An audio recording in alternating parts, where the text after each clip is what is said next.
No podía entender cuando la vi en la ventana. Era esa mujer, todo su rostro sangraba. No podía creer, un animal acechaba. Un saludo muy especial a todas las personas que todas las semanas nos escuchan. Este es el podcast de No es hora de callar.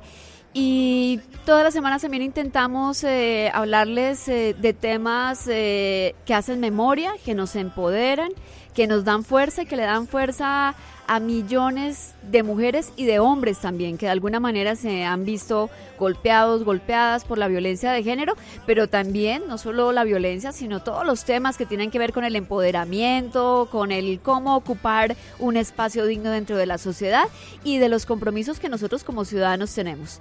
Y uno de esos compromisos, estamos convencidos, es ese, hacer memoria. Por eso hoy tenemos a una persona muy, muy especial precisamente para eso, para hacer memoria. 24 de mayo del 2012, un hecho barbárico que marcó la vida de muchas personas, me incluyo entre esas personas, pero que además puso a todo un país a reflexionar sobre lo que estaba ocurriendo con la violencia de género. En el Parque Nacional, aquí en Bogotá, es maltratada, golpeada, violada, empalada y asesinada Rosa Elvira Celi.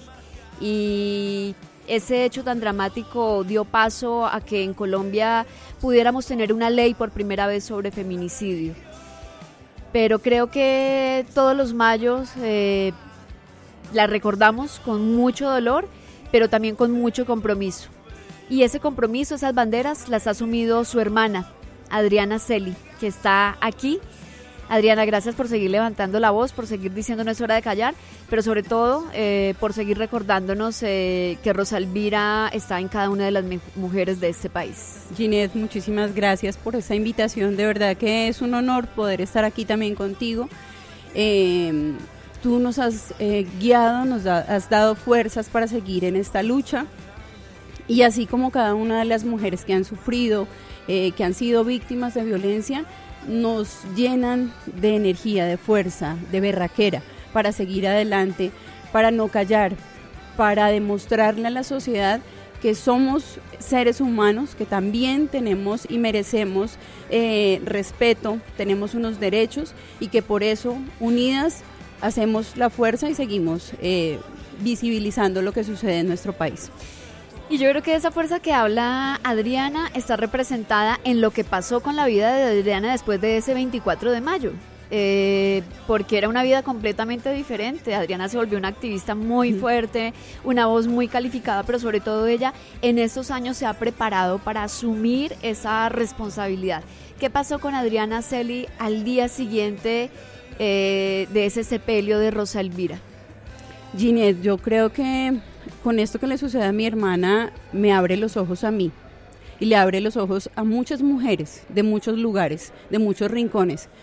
Y pues a mí, por ser su hermana, por ser mujer, por ver las negligencias, las inconsistencias, las barreras y cada uno de los atropellos que vivimos, que ella vivió y que vivimos también nosotros como familia, pero fue darme cuenta de cada una de las necesidades que tenían las mujeres en nuestro país, no solamente por callar, no solamente porque cultural e históricamente hemos sido violentadas y fuimos educadas de esa forma, sino porque el Estado, que es el garante, nunca estuvo presente de la mejor manera y actuó de la mejor manera en el caso de mi hermana.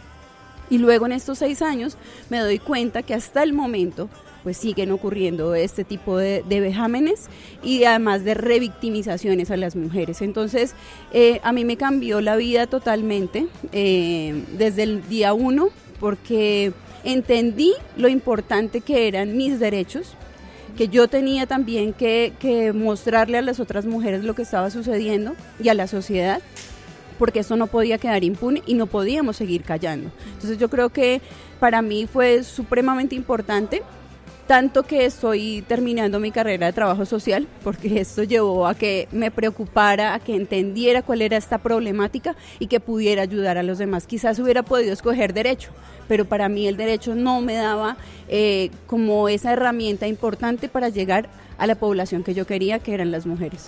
Y Adriana menciona algo muy importante, porque si las mujeres que están en Bogotá marcan esa línea púrpura, que es la que tiene la Secretaría Distrital de la Mujer para orientar o para atender casos de violencia de género, seguramente se van a encontrar con la voz de Adriana al otro lado de la línea, dando asesoría, orientando, diciéndoles cómo es la ruta de atención, a dónde pueden acudir, y como Adriana hay otra cantidad de mujeres que hacen este trabajo. ¿En qué momento Adriana Celi decide empezar esa lucha también para tener una ley sobre feminicidio? Pues Ginette, como tú conoces el caso, específicamente cuando nos damos cuenta en el proceso penal, y ya con la condena de este criminal, que la jueza hace un llamado y dice que en ningún momento tuvieron en cuenta el agravante, que en ese momento existía un agravante de la muerte de la mujer por el hecho de ser mujer, y yo no entendía. Entonces empiezo a investigar, luego me doy cuenta que ya organizaciones de mujeres ya tenían un proyecto de ley que llevaban trabajando, me uno a ellas y empiezo a estudiar, a saber de qué depende o por qué se hablaba de la muerte de las mujeres por el hecho de ser mujer. Y empiezo ya, digamos, a ser parte de ese trabajo arduo, que además duró un tiempo, porque esto sucedió en el 2012 y hasta el 2015 se logró sancionar la ley. Y era como la herramienta que necesitábamos, no solamente para identificar qué perfil de mujer o qué perfil de delito más bien se tenía cuando ocurrían este tipo de casos, sino la investigación, lo que sucedió con mi hermana, que se presentaron muchas negligencias, cada una de las instituciones tiene que cumplir unos protocolos en el momento de la atención y activar las rutas, pero eso no sucedió y no sucede todavía. Entonces la necesidad de tener eso, pero además la necesidad de tener una cátedra de género para todos los funcionarios públicos, pero también para los colegios y universidades, que yo creo que es lo más importante, que todos hablemos el mismo lenguaje de igualdad. Y la ley lo obliga. Y la ley lo obliga. Pero hasta ese momento, y que esta sea una oportunidad para hacer el llamado al Ministerio de Educación, ¿qué pasó con esa cátedra de género? ¿Qué estamos haciendo desde las instituciones para lograr evitar, porque si nosotros hablamos de cátedra de género, hablamos de igualdad y todos estamos en el mismo lenguaje, pues evitamos un poco este tipo de vejámenes? Precisamente estamos cumpliendo 3 años de haber sido sancionada la ley de feminicidio, la ley Rosa Elvira Celi. Y creo que este también es el momento de hacer un reconocimiento a una mujer, a una jurista que le puso todo su empeño y que también ayudó a sacar esa ley adelante, y es la abogada Isabel Agaton. Yo tengo que reconocer que en primera instancia yo no respaldé la ley porque tenía ciertas posiciones en ese momento, pero creo que fue el mejor camino y creo que le agradecemos a estas mujeres, a Isabel, a Adriana y a las otras personas que rodearon la ley, que hubieran dado esa batalla, que hubieran dado esa pelea, porque era necesario tener esa herramienta. ¿Qué balance hace Adriana de estos 3 primeros años de la ley de feminicidio? Si ha sido efectivo o no ha sido efectivo, si estamos denunciando, los jueces sí están sancionando, si están aplicando las penas que dice la ley. ¿Qué ha pasado? Bueno, para mí ha sido un paso gigantesco y, como tú lo dices, gracias a muchas mujeres, porque esto no es solamente por nosotras, sino fue solamente, digamos que nos ayudó el caso de Rosa Elvira, el de mi hermana. Pero esto es un legado de muchas mujeres que han logrado que nosotras tengamos en este momento espacios, lugares y cosas a favor de nosotras, y sobre todo los derechos. Pero entonces también es como no tener en la ley en el papel únicamente. Entonces para mí es algo bien importante y es un paso grande. Hemos tenido muy pocas sentencias, pero debido a que se tiene que implementar una cátedra para estos funcionarios públicos, para los jueces, para los fiscales, los abogados, porque ellos tienen que entender que a las mujeres nos matan por el hecho de ser mujer, y cuáles son esas características específicas y cuáles son los riesgos para que ocurra un feminicidio. Entonces, en ese camino, digamos que nos falta mucho, pero para poder implementar esa ley, pues hay que tener una cátedra para lograr hablar todos el mismo idioma. Entonces, claro que las investigaciones nos dan esa herramienta importante, pero hay que seguir implementando esa ley, porque si no, pues se queda perfectamente en un papel, como cuando empezamos a trabajar estos proyectos de ley, la gente le dice a uno, pero ¿usted para qué quiere más leyes? Y te digo, oye, Ginette, no tenemos sino 2 nosotras las mujeres, y qué triste que sea que tengamos que hacer ver que nuestros derechos se tienen que buscar y se tienen que pelear como si no fuéramos seres humanos.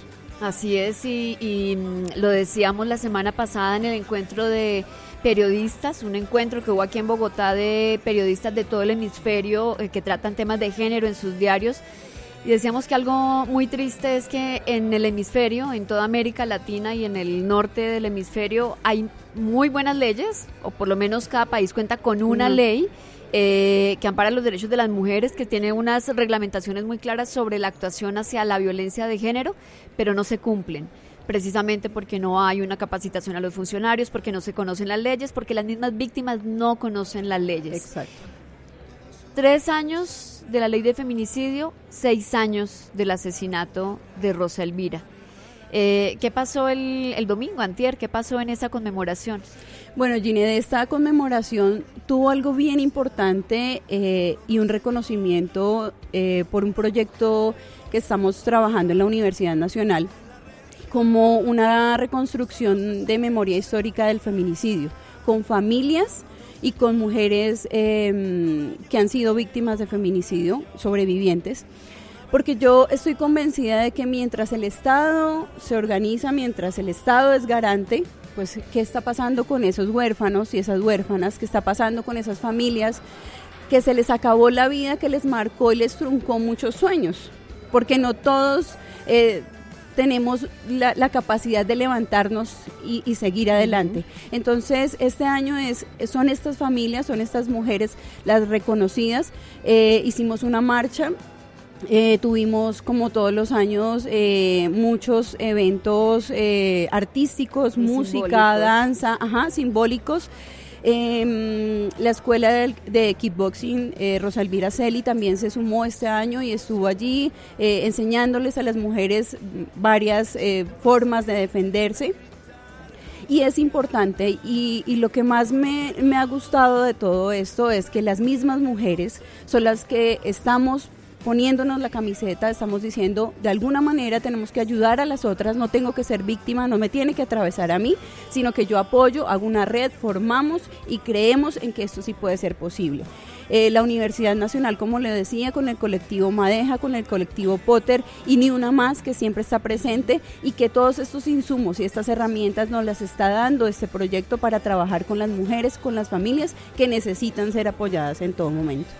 Y yo creo que todos los años seguiremos haciendo memoria allí, en este lugar del Parque Nacional, que nos duele tanto, pero que también nos hace un llamado a no olvidar, a seguir levantando la voz, a seguir dándole poder a las voces de las mujeres que de alguna manera están siendo víctimas de violencia, y a ser parte del cambio de un hecho tan dramático y de algo tan barbárico como es la violencia de género, porque hay que repetir que cada quien maneja su dolor y cada quien sabe cuál es la afectación que un hecho violento deja en su vida, y uno no puede poner en una balanza un feminicidio, una violación, un golpe que se recibe en la casa, porque afecta la vida de diferentes formas y tal vez pueda tener el mismo impacto. Y lo que tenemos que decirle a las mujeres es,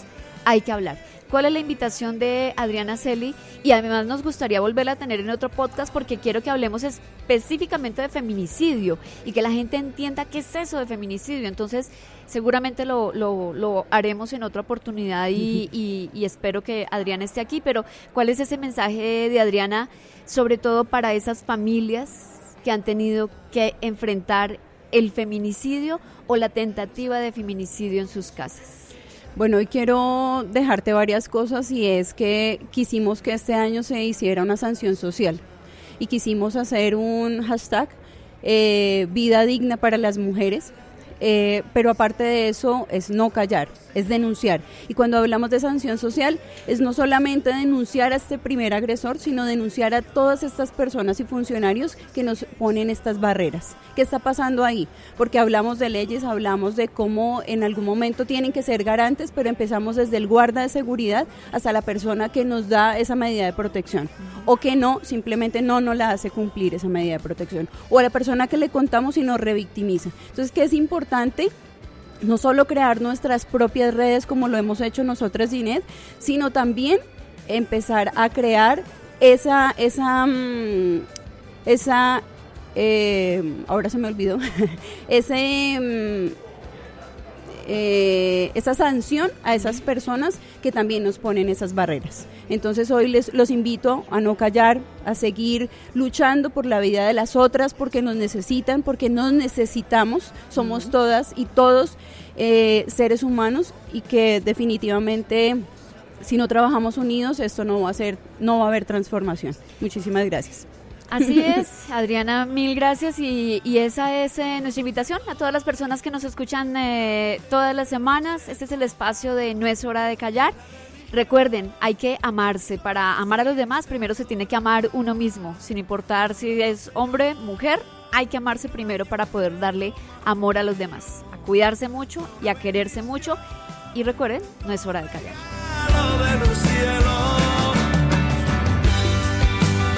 Es un puñal que se entiende.